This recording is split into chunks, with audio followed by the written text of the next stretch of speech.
Colin is an old friend, and we met, I don't know, maybe beginning of this century or maybe last centuries, when we were, everyone was pioneer on ADR, on ODR, and I was talking about ADR in Italy, and everyone laughed at me. Oh, that's too early for it.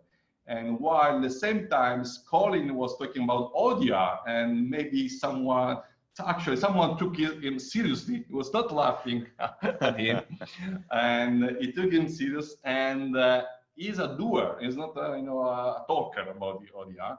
And he started a huge project, in eBay, for eBay and PayPal to set up the service. How to resolve online automatically millions and millions of disputes online without the mediators. And then he set up his own company that is very famous, Modria. Then Modria was acquired by a huge software house called Tyler, and now Colin is the vice president of the Tyler or Modria, the division of ODR in Tyler Technology. He's based where he should be, in the middle of Silicon Valley, San Jose. And thank you again, Colin, for your time. Thank you so much, Leo. What a gracious introduction. And yes, we've been friends for a long time. I think we both have the gray hair to show probably how long absolutely. It's been. But good morning, good afternoon, good evening. Bonjour, buenos dias, buongiorno. I can't do all the other languages, but it's wonderful to see all your faces. I feel like this is the United Nations of mediation here. So how about when the pandemic ends, I want all of you to invite me to come to your homes, and I'll just travel around for the rest. That sounds great to me. Yes, I'm delighted to have an opportunity to present. Thank you so much for the invitation. As you say, Leo, when we first met, online dispute resolution, it was just, a couple nerds in the dispute resolution field said, well, how could you do this over technology? We would have meetings at conferences and there would be 3 or 4 people there. And Leo, you were one of the people who came to those meetings. So thank you for that. And I always used to say in those presentations, I would say, online dispute resolution is the future of alternative dispute resolution. And people would say, yeah, that's what the nerd would say. But little did we realize years later that we would have a situation like this where every mediator in the world almost overnight would be forced to become an online mediator. So my wife jokes that I'm kind of like the dog that caught the car. I've been barking at cars passing in front of the house for so long, and now I feel like, wow, I actually caught one. I sort of feel like the chorus girl in the back who's been dancing in the back row, and then they come back and say, the lead has broken her ankle. You in the back row, come up. You now have to dance the lead part. Are you ready? So fortunately, we've been working on this for a long time. So we have a lot of expertise and theory and things we can draw on to figure out how to do online dispute resolution right. So I don't want to focus on slides and just do slides all day, but I do have a couple slides that I've put together. Thank you, Laura. I will slow down. One of my faults is I get excited and I start to speak very, very quickly. So Leo, if you hear me speeding up, please just go. Okay. No. Más despacio, mi amigo. Okay, here we go. So let me click the magic button and let's hope that you are all looking at a screen that says mediating online. Okay, great. So I want to start in a very specific place, and that is an acknowledgement that this is a crisis. As a nerd, as someone who loves technology, I've been told that sometimes when I do these presentations, I can sound somewhat ebullient, like somehow I'm excited about all of these things that are happening. And I want to start out by saying, this is not a happy time. This is a sad time. There are thousands of people losing their lives. There are millions of people losing their jobs. I think we need to understand this not only within the dispute resolution field. I think we need to understand this for our parties as well.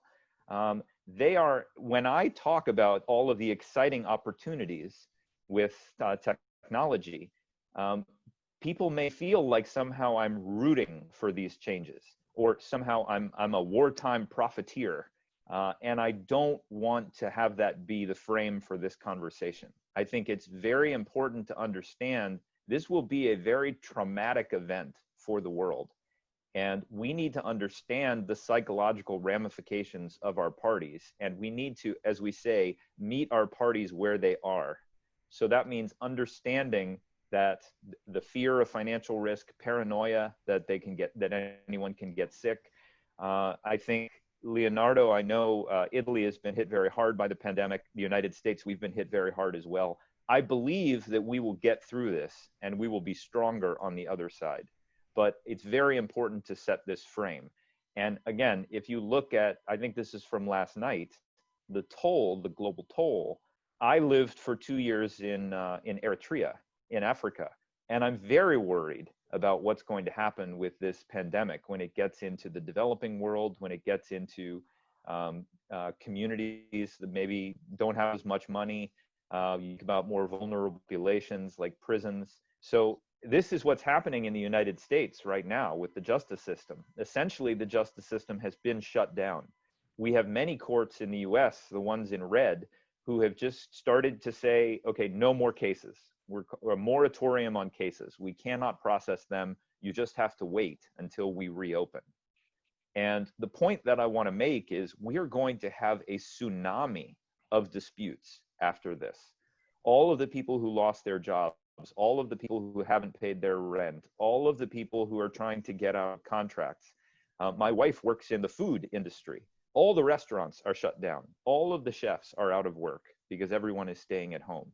So we need to think, how can we build a system that will be able to respond to all of these disputes? I don't think any of us will have seen a crisis like this in our lifetimes. So we need to be creative. And the dispute resolution field, fortunately, is all about being creative and being flexible and responding to the need. So technology is just a tool to put into our toolbox. It can enable us to do things that we could never do if we had to do everything manually. So what I am arguing is we need to build a new justice system, a system that works the way the internet works, that leverages technology. And we cannot wait for the courts to figure this out, because the courts are not built to innovate. The courts are built to provide surety and security. And they are not going to be able to handle all of the cases in this tsunami. So all of us together, we need to come together and envision how can we respond. And I think ADR Center and Leo have been on the leading edge of innovation for this in many regions. But I look forward to working closely with all of you to make that response. Now, let me also speak to what online dispute resolution is. This is the definition that we have used for many years. It is the use of information and communication technology to help disputants find resolution to their disputes. The challenge is, now that ODR is becoming more commonplace, this definition is too broad.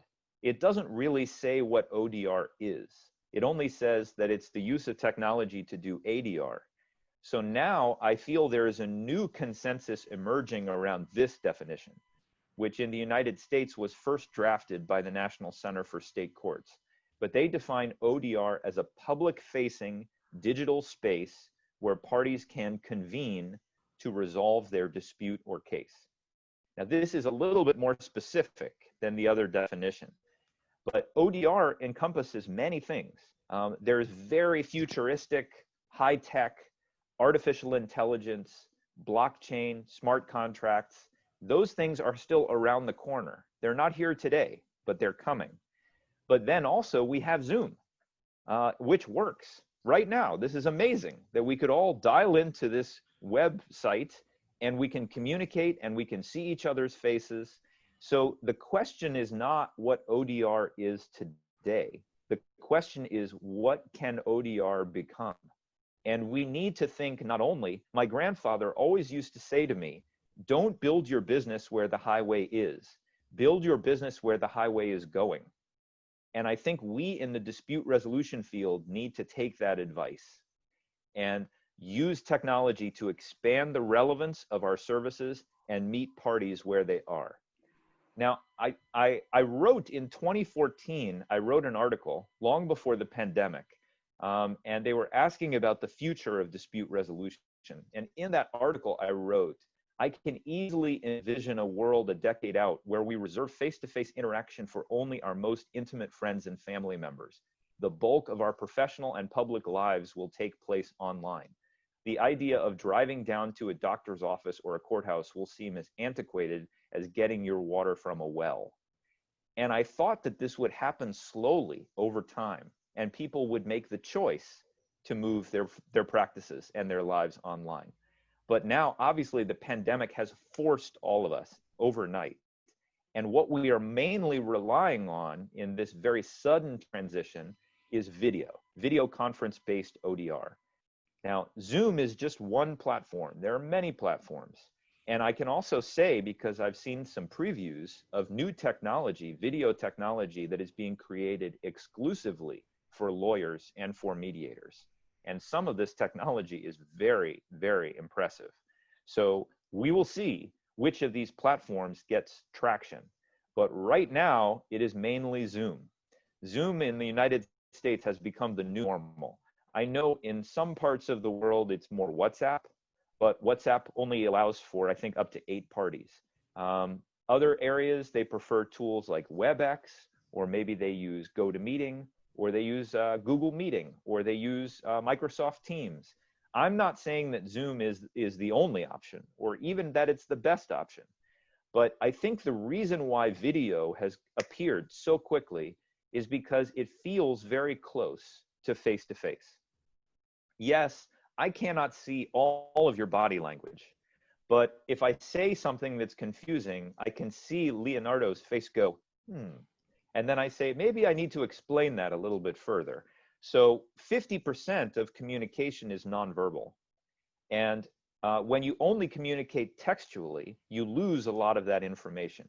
Video conferencing feels like you have that connection. And the Zoom technology is quite good. I can pin any of your video and I can see your faces big on my screen. It is not exactly the same as face-to-face, as you all know. You have chat. Chat is something that we don't normally have in a face-to-face meeting. So the ability to communicate textually, to send private messages, that can change the dynamic significantly. And also, it's different to look in someone's face and to look into a little video camera. You don't get the same rapport, you don't get the same connection. But it is becoming the new normal. My sons, who are both in college, they are on Zoom all day doing their classwork. Even middle schoolers, elementary schoolers in the United States are now using Zoom for their class. It is almost like it is the new telephone. And when you say to someone, hey, can we do this on Zoom? They know what you mean, and they say, yes, I have it installed. I know how to use it. It's not controversial anymore. I think also face-to-face mediators who have long resisted technology, because most of us who are mediators, we love people. We want to sit down at the table. We want to look in the other side's eyes. We want to put our hand on their arm if they get upset. The notion of moving all of that to an online platform can feel a little dissatisfying. But I think the video experience replicates that face-to-face experience as closely as we currently can replicate it, especially in light of the limitations from the pandemic. The other thing that a very powerful technology that people often forget about is the telephone. And there is a lot of research that shows that telephone-based mediation can be very effective. So for people who don't have access to high-powered technology, who don't have access to a good internet connection, it's very important for all of us to remember the phone is always there for us if we need a backup for some reason. So I'd like to speak just quickly, and then I've got more slides, but let's not do them now. We'll open it up for Q&A. I wanted to share a little bit about this new organization called ICODER, the International Council for Online Dispute Resolution. This is an international nonprofit that was created, spun out of the National Center for Technology and Dispute Resolution at UMass Amherst. And what iCoder does is it promotes best practices and ethical standards for online dispute resolution. And iCoder, our board is from all over the world, and we have put together a series of guidance documents for video-based mediation. And they're available on the iCoder website if you'd like to visit, icoder.org. This is what they look like, the iCoder video mediation guidelines, and you can download them for free. We have other guidelines around video arbitration and online dispute resolution training, but I wanted to take a moment to walk through these guidelines because they represent the distillation of best practices from many of the practitioners that are members of iCoder, and any of you can apply to become a member of iCoder if you'd like to join the international online dispute resolution community.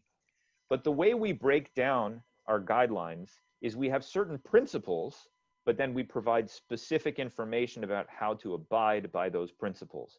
So one of our principles is accessibility, making it easy for people to access services. And in our video mediation guidelines, under accessibility, we offer these 4 points. 1, confirming individually with each party their willingness to use technology for the mediation session. 2, ensuring that both you and each participant, you as the mediator and each participant, have an effective connection. So clear audio, adequate lighting, good bandwidth. 3, using a video conferencing platform that is free to parties, reliable, and easy to log into. That's very important. And number 4, sending reminders to your parties with login information to the video mediation session a minimum of 2 days before the session and 2 hours before the scheduled start time, so that they have access to the link so they can join. So we have other standards around accessibility, around digital accessibility for differently abled people, but this is specifically for video mediation. And I'm eager to discuss this with all of you. I'll just go through these and then I'll stop and we can open it to questions. Okay. Our second principle is competence. And what we say is, before you start your video mediation session, you should practice the software you're using before you utilize it with your parties, and offer to try it out with the parties individually in advance of the session so that there are no surprises. Secondly, inform the parties what technology will be employed prior to the session, whether or not it's WhatsApp or Zoom or another platform. Also, learn the additional ethical obligations that come with meeting over video, and those are at icoder.org, as well as addressing the parties' ethical obligations around video mediation in your ground rules. And we're going to talk, I'm sure, about confidentiality and information security, but some of these obligations are not the mediators, they are actually the parties' obligations. So we can discuss those. Next, we talk about, Leo, I don't know, do you have a question that you wanted to ask? Just finish, and then I have a lot of questions. I mean, just great. Only for there's only 3 more slides, and we can revisit these too. I do urge people to download them from the iCoder website, and our conversation will focus on many of these points. But I'll just share them now.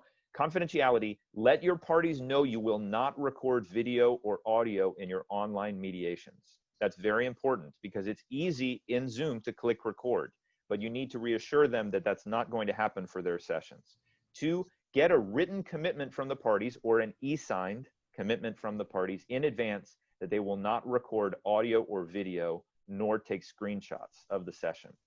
Also, if parties want to show a document or photo in session, have them share their screen instead of sending it to all of the participants, because once it's emailed out, you cannot control access to the document and it can be forwarded to others.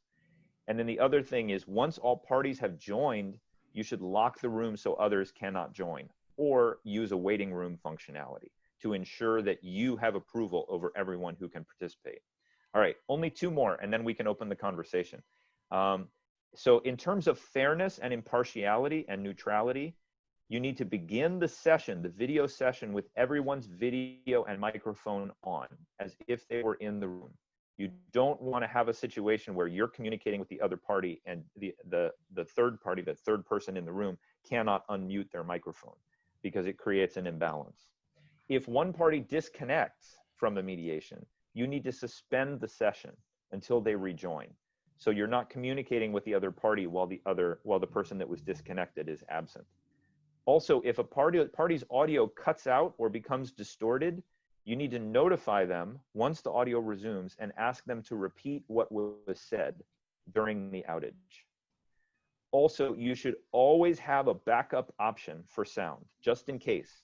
For instance, dialing in by phone. It's important to have that backup, because if your computer crashes, the parties may not be able to interact with you while you reboot. But if you have your phone, you can connect with them, and then you can continue to communicate while you get back in. Also, join your meetings at least 10 minutes before to troubleshoot problems. You don't want to start dial in exactly on time, because then there may be other issues that will cause delays in the session. All right, last one, and then we'll open it up. This is number one issue that parties have communicated about the use of ODR, concerns around security. So if you are using a video conferencing platform, you need to ensure that it offers encryption. And it needs to be a secure platform, meaning others do not have the ability to access the information that's being communicated. You should also not use video conferencing systems that require information like location to be shared. And if you do use one of these applications, you should inform the parties that they have the ability to turn that off and explain how to do that. Also, you need to ensure that your video conference will not time out or close down after a certain duration. That can be very jarring to the parties. If they're in the middle of a communication and it's an important time, and then the video conference cuts out, that can really undermine their confidence. And the last thing we say for mediators is, when you are doing a video mediation, do not use speaker view, where you only see the face of the speaker. You should use grid view, so you can see everyone's faces, so you can see the reactions from the non-speaking parties, and you can see if someone else joins the room. If you're in speaker view, if someone joins the room and they're quiet, you don't necessarily see that immediately. So I know I just commandeered the session to share these guidelines, and I'm eager to now start the conversation with all of you. So let me hand it back to you, Adi and Leo, and let's see what questions people have, and we can discuss all of these in more depth. So let me stop my share. Wow, great. I mean, you gave us the whole checklist how to do a video conference. Let's go topic by topic. One of the main topic, I think, is how the mediator should, or if he should or she should, change her style in mediation versus face-to-face. Now in Italy, we have been in lockdown, strict lockdown for 2 months. We started this week we have two options basically to do mediation. And this morning was one of our mediators connected, Luca Tantalo, my colleagues. He was doing a mediation. He was doing a mediation with mask like that, like 6-7 people in a very large room, of course. And because he prefers, I know he prefers to not touch, but the physical is like me, old school mediator. Old school. I like it. The second option is video conference, but with video conference, I cannot use the sense of touch. I have to, so my kind of style now is in video conference, stress all the other sense like hearing or the word. I try to highlight, mirroring or do open questions or active listening. Yeah, reframing. A little bit stressed, a little bit more stress that I would have done face to face. Okay. What do you think we should some tips how the mediators and also lawyers and parties, because it's not a problem of us, of course, but the lawyers, as I said, in Italy, and it's happening the same. A tsunami of new mediations coming from renting, from businesses have been affected by the economic crisis, and case pending in the courts. Our courts will be closed basically up to September, October, and there's a mess.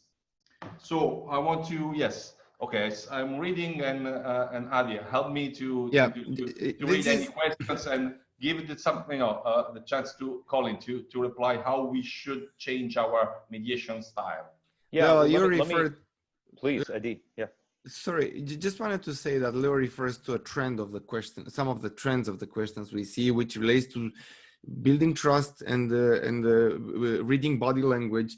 Just to reference, Dimitris is asking that this is important. How can we achieve this via screen? And Uma is saying that listening to underlying issues, to what is not said, getting to emphasize that's important. How can you do that in ODR? So this is one area of discussions.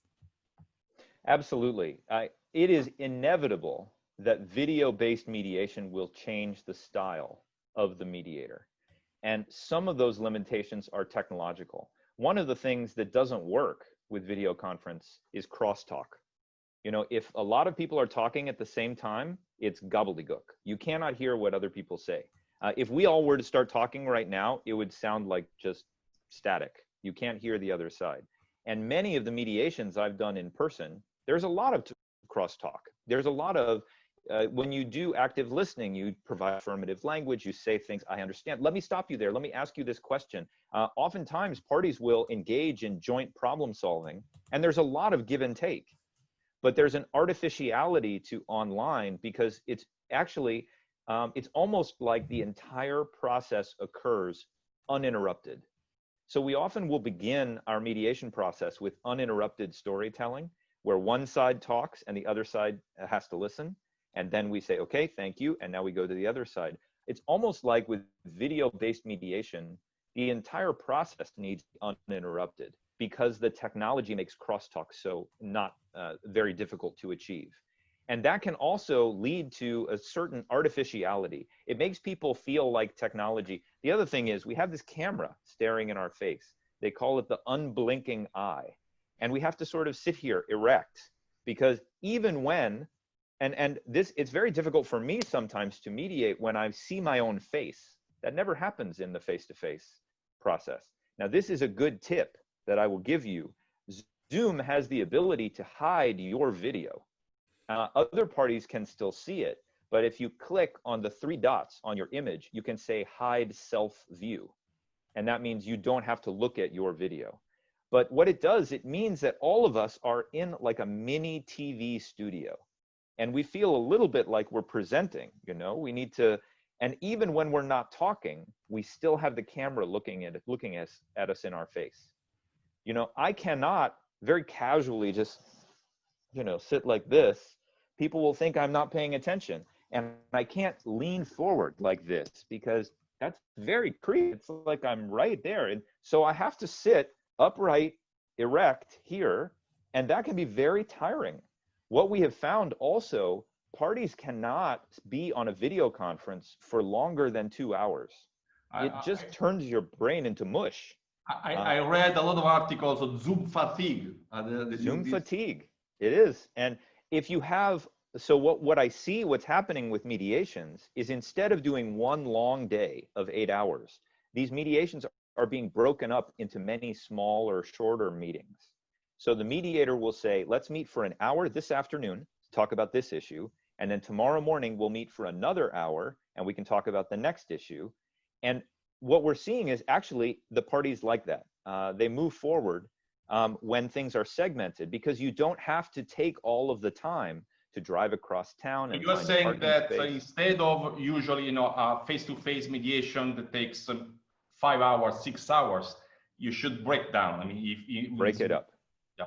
Yes. And you need a lot of patience from the mediator standpoint, as our friend Anastasia from Rwanda, is writing in the chat, is a fellow from Rwanda, and he said, you need, it's very difficult. It's difficult. You need your time, slow down. I will say a very experienced mediator told me, who's now doing video mediations for the first time. She said, I'm getting more resolutions because my parties are getting tired of video. So in face-to-face, people will just say, well, no, I'm not ready to settle. Let's go get lunch and we'll come back. Whereas online, people get so tired of Zoom, they say, okay, let's just wrap this up. So maybe we can use this to our advantage, the exhaustion of our parties, to urge them to agree, because they don't want to hang out in Zoom for hours and hours. And I see some people asking about caucuses as well. I have a lot of opinions about that, but maybe I'll stop there. And Adi, you can. Yeah. Yes, please, Leo. Go with the caucus. How we can use video conference, and if there are some platforms. I mean, I'm not paid by Zoom. I think you do, but me neither. Me neither. I used different platforms, Teams, and others, but I think Zoom has the best user experience. Yes. There have been a lot of problems and about privacy, and then we will go about privacy about Zoom, but I hope they solved that. But how can we use breakout rooms in Zoom or other platforms? And Gabriel Colla is specifically saying, what can we do to switch from a joint session to private sessions with each party? So Zoom does have the functionality of breakout rooms. And I think that's a very important functionality for. Who suggested to Zoom to have these breakout rooms functionality? Who's guilty? I don't know, Leo. Yes, I will tell this story. The Zoom started, first office for Zoom was right across the street from my office at Modria. And I met the developers when they were just beginning. And I said to them, look, this could be very helpful for dispute resolution, but you need to add certain features. And they said, well, tell us, what would those features be? So one of the things I suggested was breakout rooms. And they put together actually a white paper very early on in Zoom on how Zoom could be used for online dispute resolution. So again, I did not create breakout rooms. I'm sure there were other people that asked them for features. There's other things that I would like Zoom breakout rooms to do. We were talking about door knocking. That was one of the things that I have not yet implemented. But yes, I am proud of the fact, if all of you have your breakout rooms because of me. So if you want to send me a thank you present, I will receive it. I'll post my address at the end of the call. But again, now I may be the person responsible for breakout rooms, but I will also say I have seen mediators use breakout rooms in a very confusing way sometimes. And sometimes it is better to not use breakout rooms. It's to do separate sessions. So to say to your parties, we're going to have a joint session that will happen today at noon for 1 hour. And then I'm also going to do a 30-minute session with party A and a 30-minute session with party B later, afterwards, not in the same room. Because the thing about caucusing face-to-face, obviously, you have to end the joint session, and then you send out one party and you caucus, and then you finish your caucus and you bring in the other party, you send out the other party. So you have to choose which you are going to do. If you do a breakout-based caucus, that means that one of the parties is waiting because you can only be in one room at a time. So I leave this to all of you to decide. Many mediators don't like caucuses because they're worried about the sense of maintaining impartiality, especially when you have, you spend 30 minutes with one party and 5 minutes with the other party. So some mediation trainers that I know, they say, avoid caucusing if you can. Another thing that's important to remember is your entire process does not have to be in video. You can have online conversations with parties, maybe through email or through another platform like CREC ODR, that is in parallel with your video process. So it doesn't mean everything has to be in the video conference. This is not an arbitration where everything is a joint session and everyone is logged in at the same time. So that can give you some flexibility where the parties may use these other channels to ask questions. And we talk about that in ODR, we call that concurrent caucusing. And that can be very powerful because you can keep the joint session going while you are caucusing. So that's a little bit of my advice on caucuses, but I'm curious to hear what other people think as well. Yeah, and what about one recurring question is about privacy and confidentialities. How we can prevent then parties do not record sessions, or there is someone else in the room behind the camera. This is a problem, a real problem. Well, I will say the problem of someone else being on the other side of the camera, I hear that more from mediators than I've ever heard of it actually happening in a dispute. Because if someone is being coached by someone else, you can sort of see it in their face, where they're, okay, you know, you can notice that someone is not paying attention. I think the issue of people recording, taking screenshots and things like that, that is a real issue. And we all hear so much news constantly about software platforms that are compromised by hackers. And the hackers come in and download all the credit cards, and they copy everyone's private information. So this is an issue. Even if you know that your system is secure, it is still an issue because your parties may feel concern about that. And that's why it's important to be transparent with your parties about, this is the platform that we are using. This is what I am doing to keep your information secure.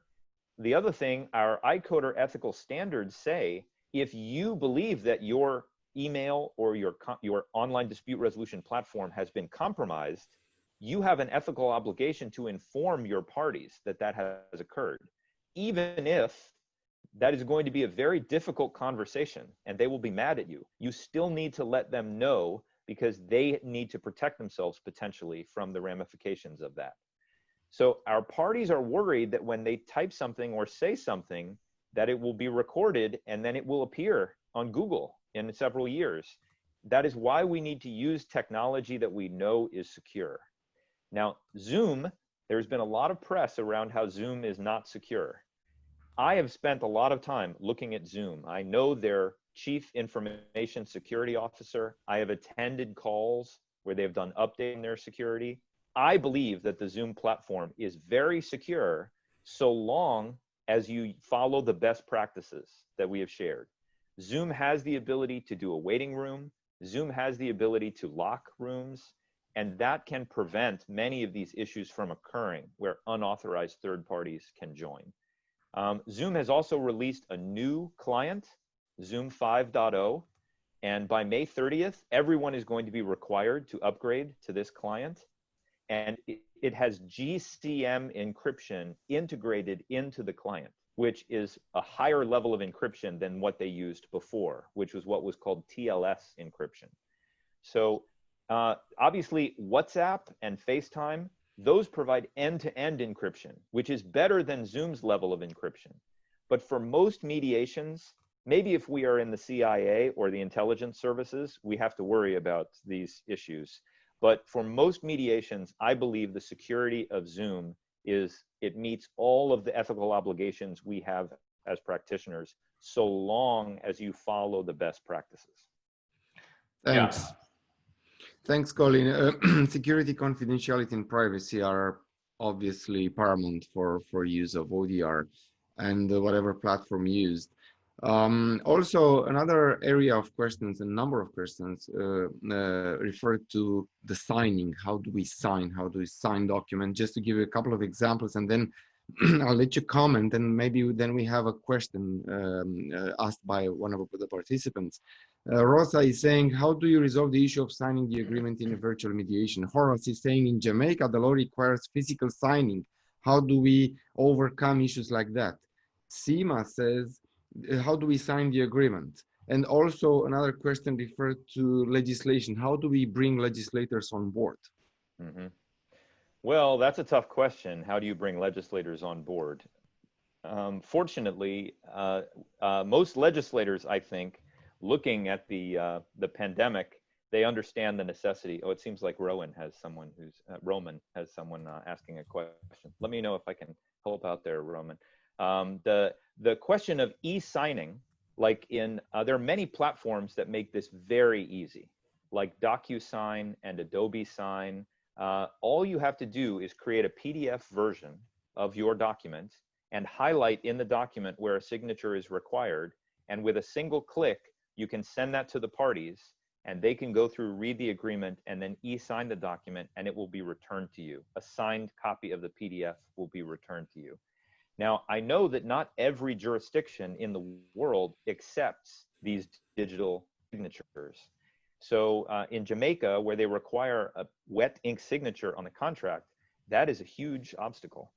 And the question of how can we get legislators on our side, I think it's very important to change the laws to allow for electronic document signature.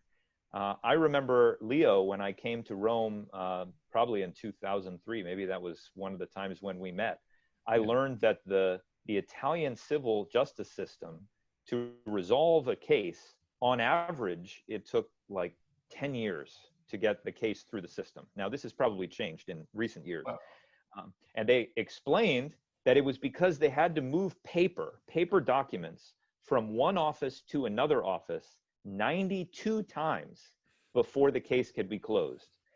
And paper is a huge barrier to access to justice.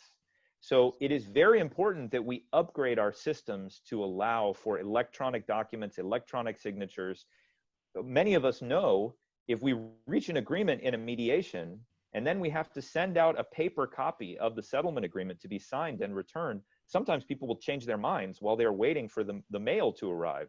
So e-signatures is a very powerful technology. I actually, in mediations, I will share my screen and I will send out the documents for signature, and we will watch each person sign and return. And then you get the green check marks, and you know you can finish your session with a signed document. So I know there's more changes that need to happen in legislation, but that's where I think everything is headed. Yeah, we have a question by Nana. I will. Yes. Go ahead. We are hearing so useful information from you, Colin, today. We don't want to finish this webinar today. Really, for us, it's brilliant. So And wait, you are from Greece. Yes, I am from Nana. Greece, and all this information was so useful, so useful. Thank you so much. So what I wanted to ask you is, can this process with uncertainty of privacy might be the case for the parties to keep information, secret and not reveal, the real information, because they are afraid that because of the technology, might not be kept, secret and private. What do you think? Absolutely. The number one most precious thing for any dispute resolution service provider or business or government is trust. And trust takes a very long time to build up, and you can lose it like that. And it is very important that we take our ethical obligations very seriously and communicate that to our parties. And also that we use tools that live up to our ethical obligations. What worries me about online mediation is many mediators are using the tools that come installed on their laptops or on their phones, free tools. And they say, well, let's just use Google Docs, or let's just use email, or let's just use Skype. And they're not thinking about the security of the tools. If you send a document to a party via email, that party can forward that document to 100 people, and you will never know. Email is not a secure means of communication. So if we use these tools, we are opening ourselves to exactly what you are saying, Nana, which is we are not abiding by our ethical obligations to our parties. We tell our parties we will keep their information confidential and private and secure. But if we use tools that are not built in line with those ethical obligations, then we may undermine the trust in our profession and in our practice. And that is why I think we need to look very carefully at the tools that we use. And we need to start to build tools within the dispute resolution field that abide by our ethical obligations, because we have to defend. That is what iCoder is all about. We need to maintain the trust in ODR. It is very easy for someone to build a software platform and say, hey, come and resolve your dispute. But maybe I'm collecting information that I tell the filers that is confidential, and then secretly I am sharing it with people on the backside, and those parties do not know that I'm sharing that information, and maybe I'm getting paid for sharing that information. If that occurs, it will undermine the trust in dispute resolution for all of us, even if we had nothing to do with that. So we want to make sure that the ethical obligations we have in dispute resolution are lived up to. And that is what we are trying to do with iCoder. And I know all of you take your ethical obligations very seriously. So we need to join together to use tools so that we can say to our parties, yes, this is confidential, and I have done the homework to make sure that no problems will arise. So that doesn't mean no problems will arise, but we will minimize the amount of problems as much as we possibly can. So that's an excellent question, Anna. A couple, last scene from Jamaica just reminded Chief Justice in Jamaica, actually under the civil procedure rules, authorized to issue practice direction, provide for documents to be sealed or signed by electronic means. So also in Jamaica, they can sign. Then they have a nice question from Kennedy, our fellows from, Weinstein fellows from Kenya. And he's talking about dress code. A mediator can impose a dress code. You know, there's this joke that we are dressed up here and with shorts, or maybe we are different locations. And how is it? I think it is important. How do you think there is a guideline on dress code in video conference? Well, I never wear a blazer in my video conferences, but today I knew I was going to be video conferencing with Italians. So I put on my blazer because I know I went to a conference in, where was it? I think it was in Florence. Maybe you were there, Leonardo. And they had a comedian who did skits in between each presentation. And one of his skits was between an Italian businesswoman and an American businessman. And the Italian businesswoman was amazing. He played all the roles. And the clothes were perfect, her shoes, her hair. And the American businessman came in and his coat was like this and his glasses, his hair was all messed up. And I went, oh no, that's me. That is the way I am. I'm very messy. My fashion is terrible. So I wore my blazer today. But I think that this is a good question, Leo. It really is. Video conferencing has changed the norms around interaction. And many people, when they get together for a mediation in downtown Rome, they will wear a suit. But if you get them on video conference, they show up and they're wearing a t-shirt and they're on the beach. And like a California. They have not shaved. Exactly. In California, we say in Silicon Valley, the person in the meeting who is dressed most casually is the most powerful person in the meeting. So Mark Zuckerberg, everyone is wearing a suit except for Mark Zuckerberg, who is with a hoodie because he is Mark Zuckerberg. So I think we have to understand, maybe be a little bit more flexible. But if you have a party that shows up to a mediation and they are not wearing a shirt, maybe you say to them, you know, because it's 10 minutes early, would you mind putting on a shirt? We have some judges, we have court cases in the United States where lawyers have showed up for a video conference and they're in their bed in pajamas. And the judge is saying, what are you doing? So I will say a benefit of the telephone is you can be anywhere. You can be in pajamas in the bed. No one knows. We also had a Supreme Court case by teleconference, the first one in the United States, the history of the United States. Oh. And in the middle of the court case, there was a flush. So someone on the call, no one knows who it was. In Zoom, you know who is flushing because there is a yellow box around the person who is flushing. So sometimes you have to just move on, let's talk about it. And I have also had video conferences where someone is sharing their screen and they finish their presentation and they forget that they are sharing their screen, and then they go over to their email and they go to their websites and they are clicking around. And it's good as the mediator to say, excuse me, you are still sharing your screen. Please stop sharing it because maybe you will see something.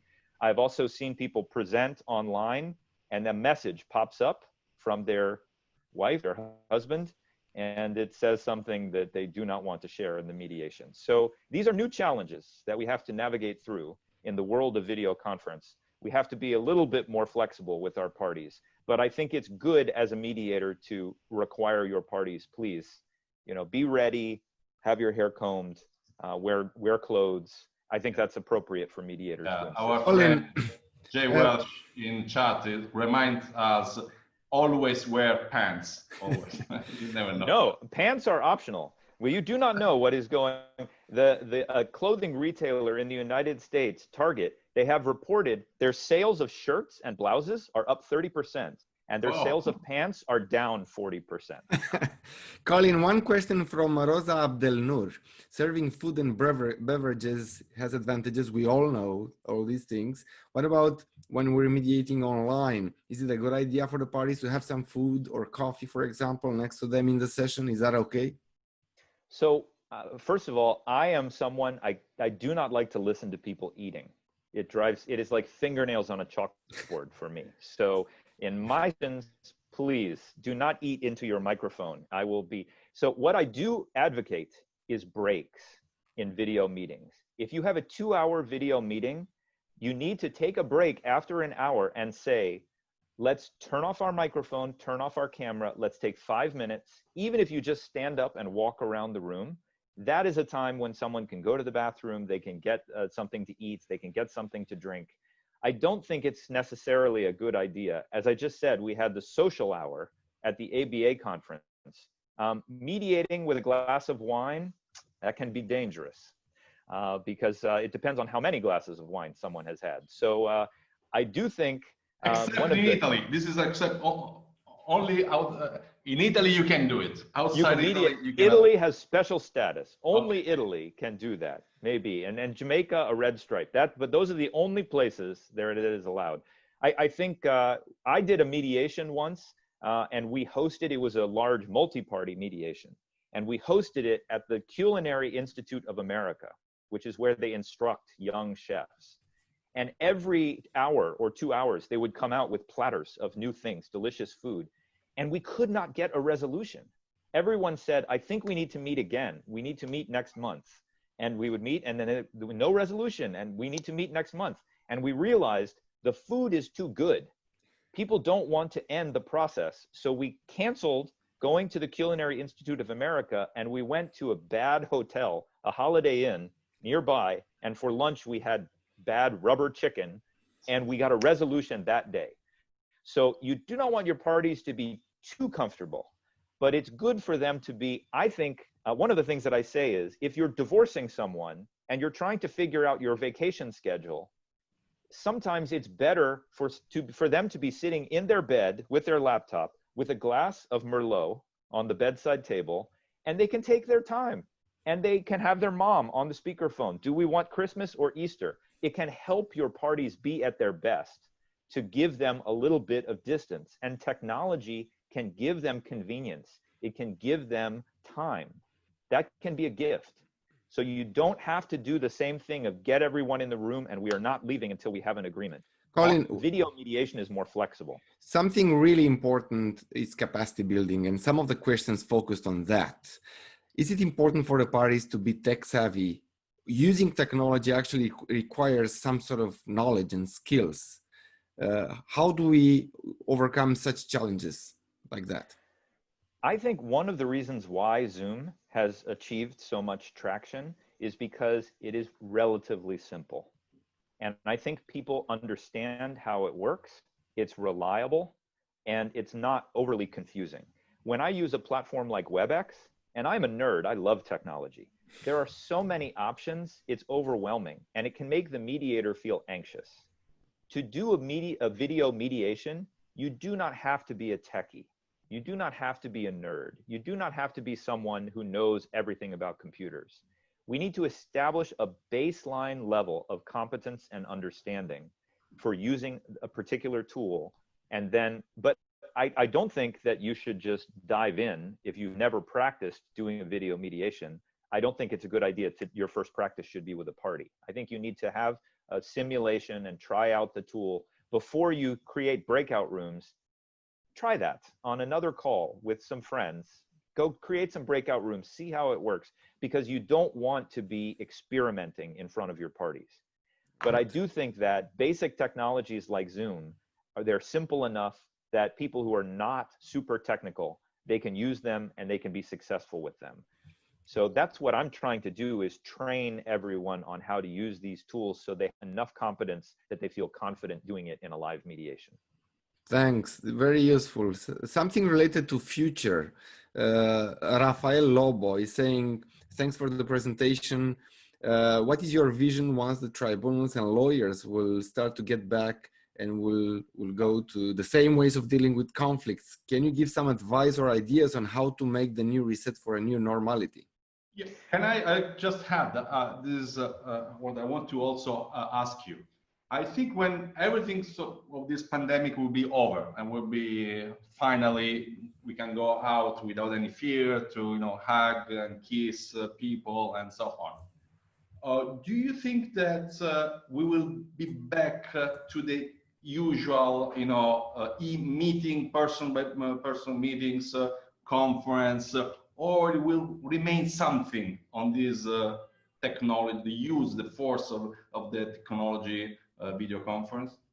Well, I may be a little bit biased, but I think that the world of 5 months ago is gone forever. We will never go back to that world, because what has happened now is we have had an education for everyone on the planet. How can we interact using technology? And some of the things are frustrating, but some of the things people are learning to like. We now see businesses here in Silicon Valley, they are passing regulations and rules that say you do not have to come back to the office. If you want to work from home, you can. And that's not going to end when the pandemic ends. Twitter has now said their new policy is anyone can work from home for the rest of their career. Facebook has now made that change too. I think what is going to change, the judges and the lawyers and maybe the mediators, they are not going to be the ones who say, we want to do online forever. It is going to be the parties. The parties are the ones who are going to realize this is more convenient, this is more flexible, I like it better. We have launched court online dispute resolution programs in 50 or 60 courts in the United States. What we have found is that 85% of the resolutions through those court ODR programs are happening at a time when the court is closed. So that means late on a weekday or on the weekends.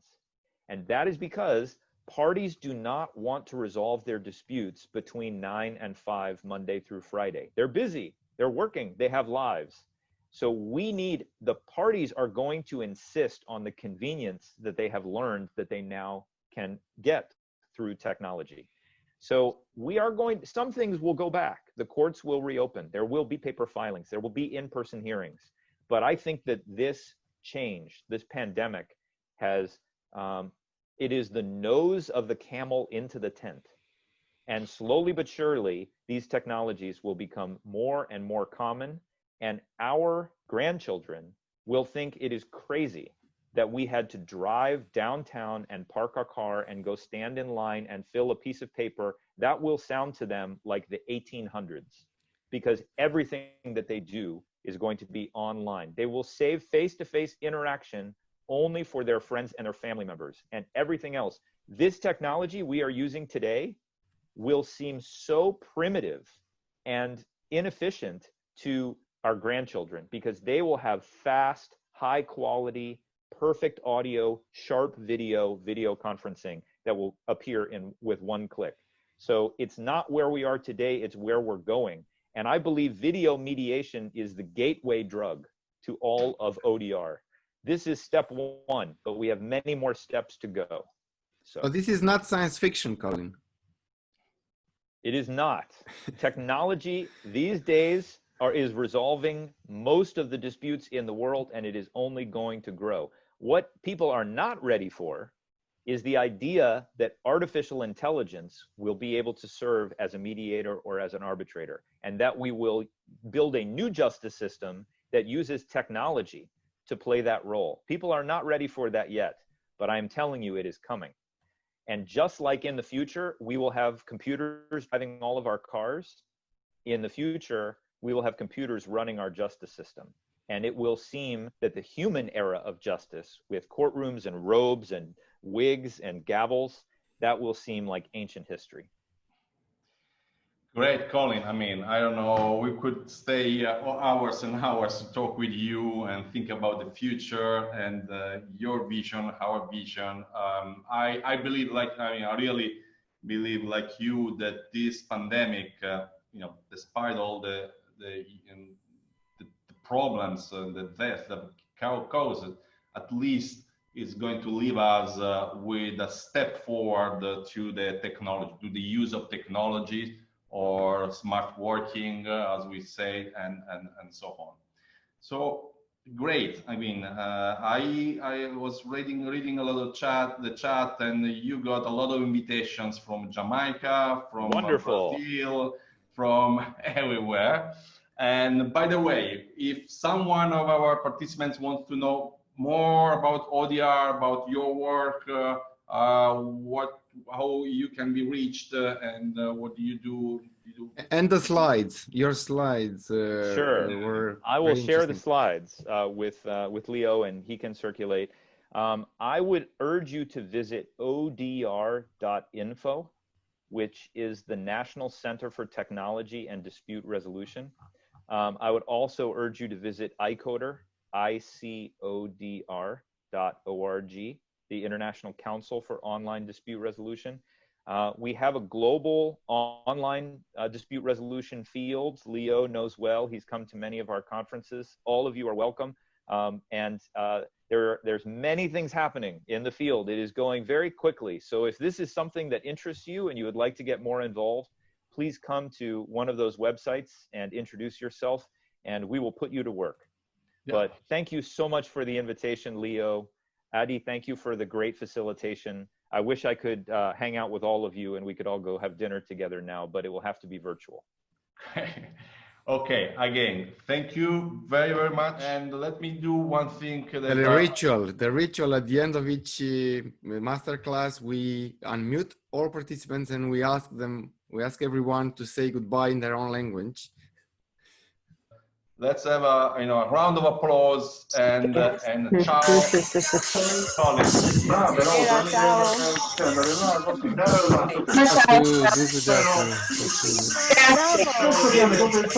Oh my God.